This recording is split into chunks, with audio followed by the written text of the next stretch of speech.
Assalamualaikum warahmatullahi wabarakatuh. Salam sejahtera untuk mahasiswa mata kuliah Manajemen Resiko.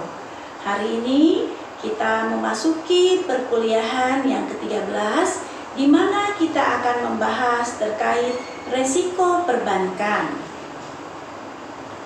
Tujuan dalam mempelajari resiko perbankan ini diharapkan bahwa mahasiswa mampu memahami definisi resiko perbankan. Mahasiswa juga mampu memahami tindakan pemerintah dalam mengatasi perbankan bermasalah, lalu mampu memahami kebijakan perbankan dalam menghindari resiko. Mahasiswa juga diharapkan mampu memahami pengawasan perbankan sebagai bagian menghindari resiko. Mahasiswa mampu memahami program penguatan struktur perbankan nasional, dan mahasiswa mampu memahami aplikasi manajemen resiko perbankan. Definisi dari resiko perbankan.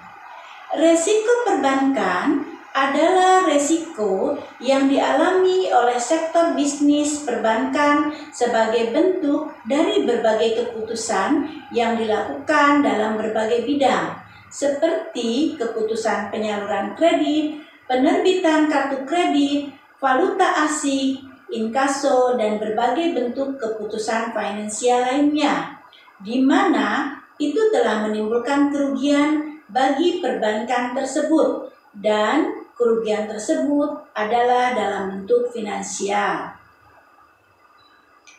Bank sebagai mediasi menyediakan fasilitas yang mampu memberikan kemudahan kepada publik sebagai nasabahnya untuk memperlancar segala urusan-urusan yang menyangkut dengan masalah keuangan. Contoh, keamanan simpanan, kemudahan menarik kembali dana dalam jumlah yang disesuaikan, lalu kemudahan dalam urusan mencairkan kredit, termasuk rendahnya biaya administrasi yang ditanggung, lalu suku bunga kredit yang rendah dan diperhitungkan yang dilakukan secara cepat dan akurat. Bank devisa dan bank non-devisa. Dari segi kemampuannya melakukan transaksi internasional dan transaksi falas, bank swasta nasional dapat dibedakan menjadi dua golongan, yaitu bank devisa dan bank non-devisa.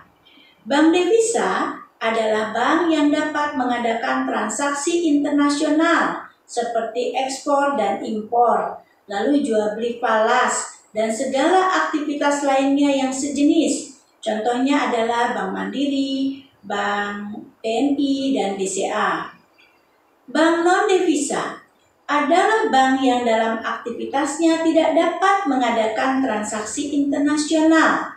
Namun, bank tersebut bisa mengubah statusnya menjadi bank devisa asal ia memenuhi berbagai syarat dan ketentuan yang harus dipenuhinya. Contohnya adalah Bank Arta Graha. Dengan begitu, resiko yang dialami oleh bank devisa lebih kompleks dibandingkan dengan apa yang dialami oleh bank non-devisa. Apalagi jika ini ditinjau dari segi penggunaan kredit dalam mata uang asing. Tindakan pemerintah dalam mengatasi perbankan bermasalah ini berupa pembinaan, lalu ada tindak lanjut pengawasan bank, dan adanya likuiditas bank itu sendiri. Likuiditas itu biasanya penutupan, penghentian daripada kegiatan bank. Tapi ini finally sekali. Lalu kebijakan perbankan dalam menghindari resiko. Terdapat 4 resiko perbankan yang ditetapkan atau diisyaratkan oleh Bank Indonesia untuk di-manage atau dikelola, yaitu yang pertama resiko kredit, merupakan resiko yang disebabkan oleh ketidakmampuan para debitur dalam memenuhi kewajibannya sebagaimana yang perlu dipersyaratkan oleh pihak kreditur. Lalu resiko pasar, merupakan resiko yang disebabkan karena adanya pergerakan pasar dari kondisi normal ke kondisi di luar prediksi atau yang tidak normal, sehingga kondisi tersebut menyebabkan pihak perbankan mengalami kerugian. Yang ketiga adalah resiko operasional, merupakan resiko yang timbul karena faktor internal bank sendiri, yaitu seperti kesalahan pada sistem komputer, human error, dan lainnya, sehingga kejadian seperti itu telah menyebabkan timbulnya masalah pada bank itu sendiri. Dan yang keempat adalah resiko likuiditas, merupakan resiko yang dialami oleh pihak perbankan karena ketidakmampuannya memenuhi kewajiban jangka pendeknya. Dari semua keempat resiko ini, yang paling berpengaruh adalah resiko kredit. Pengawasan perbankan sebagai bagian menghindari risiko. Dalam usaha menciptakan kondisi perbankan yang baik dan tegas, serta menerapkan prinsip-prinsip good corporate governance, tata kelola perusahaan yang baik, maka lembaga perbankan harus selalu diawasi dengan seksama. Secara umum, pengawasan pada lembaga perbankan ada dua, yaitu pengawasan yang dilakukan oleh internal perbankan itu sendiri. Nah, pengawasan internal dilakukan oleh Direktur Kepatuhan, Satuan Kerja Audit Internal, dan Sistem Pengawasan Melekat. Lalu adanya pengawasan yang dilakukan oleh eksternal perbankan, adalah pengawasan yang dilakukan oleh pihak bank sentral.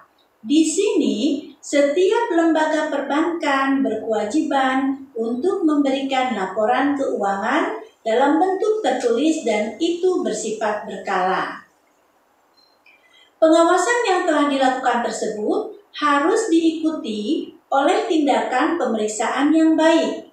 Secara umum, ada dua bentuk pemeriksaan, yaitu pemeriksaan umum. Pengawasan langsung atau pemeriksaan umum ini dilakukan oleh pemeriksa terhadap semua aspek bank, yakni keadaan keuangan, kegiatan usaha, manajemen dan kepatuhan bank terhadap ketentuan yang berlaku, serta sejauh mana bank mengelola resiko yang ada. Hasil pemeriksaan umum ini nantinya akan disampaikan kepada pihak bank sentral, dalam hal ini adalah Bank Indonesia. Lalu pemeriksaan khusus. Pemeriksaan khusus adalah pemeriksaan terhadap aspek-aspek tertentu dari bank, baik yang terkait dengan pos neraca, sistem pengelolaan kepatuhan terhadap ketentuan, misalnya kecukupan terhadap modal atau KAR atau PBI, atau maupun terhadap penyimpangan yang terjadi pada bank. Antisipasi perbankan dalam menghadapi tindak pidana perbankan. Ada beberapa langkah strategis yang dapat dilakukan oleh bank dalam upaya mengantisipasi terjadinya tindak pidana di bidang perbankan. Antara lain, general awareness, lalu adanya good understanding, lalu adanya risiko assessment, adanya dynamic prevention, adanya proactive detection dan investigasi. Biaya resiko dan kredit macet. Biaya resiko adalah biaya yang harus ditanggung oleh pihak manajemen perusahaan terhadap resiko yang ditimbulkan dalam setiap keputusan yang diambil. Bagi pihak kreditur, harus mempertimbangkan beberapa hal yang mungkin timbul pada saat kebijakan receivable turnover atau perputaran piutang dilaksanakan, yaitu terjadinya kemacetan dalam aliran pengembalian pinjaman yang dilakukan oleh pihak debitur. Lalu, secara finansial company, masalah yang menyangkut resiko tidak kembalinya sejumlah uang atau dana yang telah diberikan dalam bentuk pinjaman ini harus diperhitungkan dan dibebankan dalam penetapan bunga pinjaman. Sehingga bagi suatu perusahaan yang melakukan kebijakan penyaluran kredit harus mempelajari hal-hal yang berkaitan dengan risk cost atau biaya resiko yang timbul karena faktor terjadinya bad debt atau piutang tak tertagih tersebut. Perhitungan biaya resiko. Ada dua cara untuk memperhitungkan atau menentukan jumlah risk cost atau biaya resiko yang harus ditanggung oleh suatu perusahaan, yaitu biaya resiko dihitung dengan cara mengkaji dan menaksir berapa angka kredit macet yang secara fakta terjadi, yaitu dengan mengumpulkan seluruh debitur yang mengalami tunggakan kredit selama ini. Yang kedua, biaya resiko dihitung dengan cara melihat berapa total angka pinjaman yang dihapus bukukan terhadap rata-rata angka residu pinjamannya, di mana ini dilihat dalam satu periode akuntansi. Nah, penggunaan data fundamental sebagai acuan dalam menganalisis berapa besar angka-angka yang harus diperhitungkan atau diposisikan untuk dianalisis sangat mempengaruhi terbentuknya sebuah rekomendasi nantinya. Resiko kredit. Kegiatan perbankan lain yang perlu mendapat perhatian khusus adalah pemberian kredit kepada nasabah. Ini harus dilakukan secara hati-hati oleh bank, bisa dengan cara penerapan informasi teknologi ataupun kredit scoring untuk bank, untuk menganalisis data nasabah, untuk memberikan atau persetujuan pemberian kredit. Lalu program ini dapat menentukan batas kredit, pembayaran awal, dan pembayaran cicilan. Dalam hal ini, manajemen risiko digunakan untuk melakukan penilaian kredit sehingga sensitivitas dari kredit yang diberikan dapat menjadi lebih baik. Sedangkan untuk kinerja operasional, manajemen risiko digunakan untuk menilai risiko-risiko mana saja yang mungkin dapat menghambat kegiatan operasional dari perbankan itu sendiri. Diharapkan dengan adanya manajemen risiko pada bidang operasional perbankan, maka pelayanan kepada nasabah juga, efektivitas dari perbankan itu sendiri akan meningkat.